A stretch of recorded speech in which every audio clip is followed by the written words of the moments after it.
Are your fans still running even though the car's been parked up for a while? Check out this video to find out how to fix it.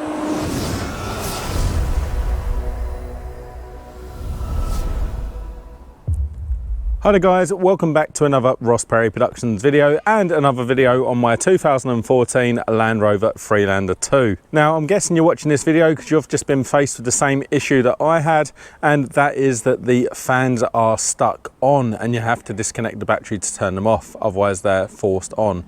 Now in this video I'm going to show you how to diagnose this. I'm going to show a temporary fix in case you're away from home, and also the permanent fix. So this job's all done underneath the bonnet, so just go ahead and pop the bonnet up. And first off, I'm just going to quickly tell you what happened to my car. So I was actually about 450 kilometers north of where I live, and I was towing my small camper over there. It was a stinking hot day, and I noticed when we pulled over at our destination, about 15-20 minutes after we stopped, the fan was still running.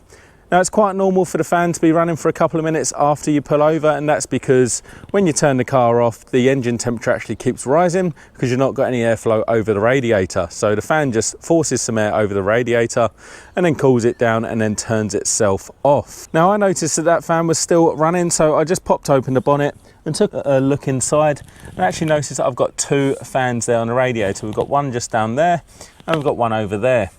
So I identified that it was just this fan running.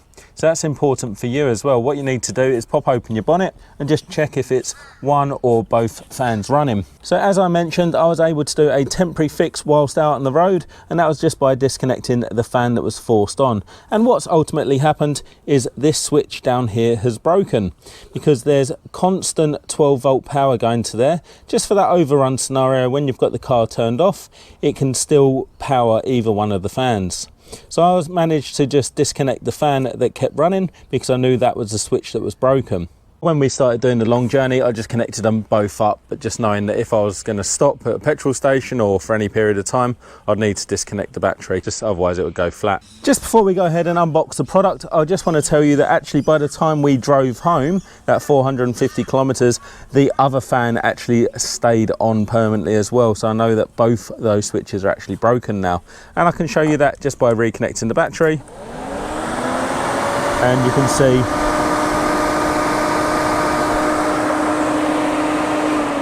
both fans have actually turned on. Now for the permanent fix.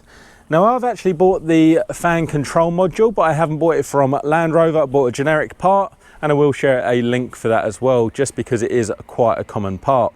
And what I'm going to be doing is just unboxing the product, showing you it. We'll take the one off the car, we'll do a bit of a comparison, and then I'll pop the new one on to show you it working. Let's go ahead and look at our new fan control module.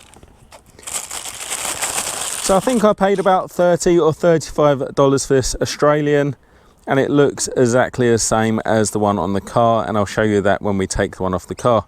So just to talk you through it again, main power in there, goes through a series of switches, and it actually switches between the two fans. We're now going to remove the old unit off the car, and to do this on a Freelander 2, we are just going to need a number 2 Phillips screwdriver.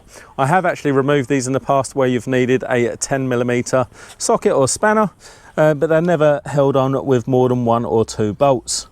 The first thing we're going to do is just double check that your battery is disconnected, because we know that this actually has a permanent 12-volt connection. The next thing we're going to do is actually remove the electrical connections. Now, hopefully you can see on the camera. So we've got the large connection on the top. There's just a button around the back there. You can just squeeze that in and twist it round. Now you can see actually there's 3 cables going to that. You've got the positive, the negative, and actually the signal cable, which tells the control module what to turn on. And then we can go ahead and actually remove both of the fan connections. And that's just got a tab on the front of both of them, and just make note of where they are. Now just up here next to the main connection, you've actually got our single Phillips screw just in there. Sorry, hold that out of the way, just there. So I'm going to get my screwdriver, reposition the camera so hopefully you can see. There we go.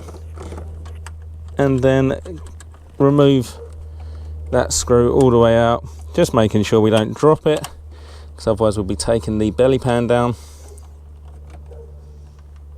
Just So what I'm going to do is just unscrew it part of the way and then do the rest of my fingers just to make sure I don't drop it. With the screw now off, we should just be able to pull the old fan control unit out like that. There's no visible damage there, it'll all be internal. But what we can do is we can just compare it to our new unit. And as you can see, it's actually identical.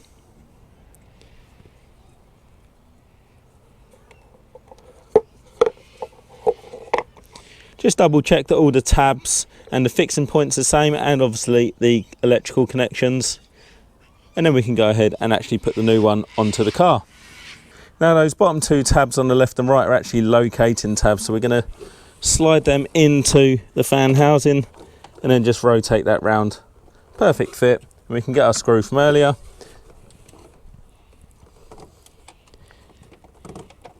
Start to do it up by hand.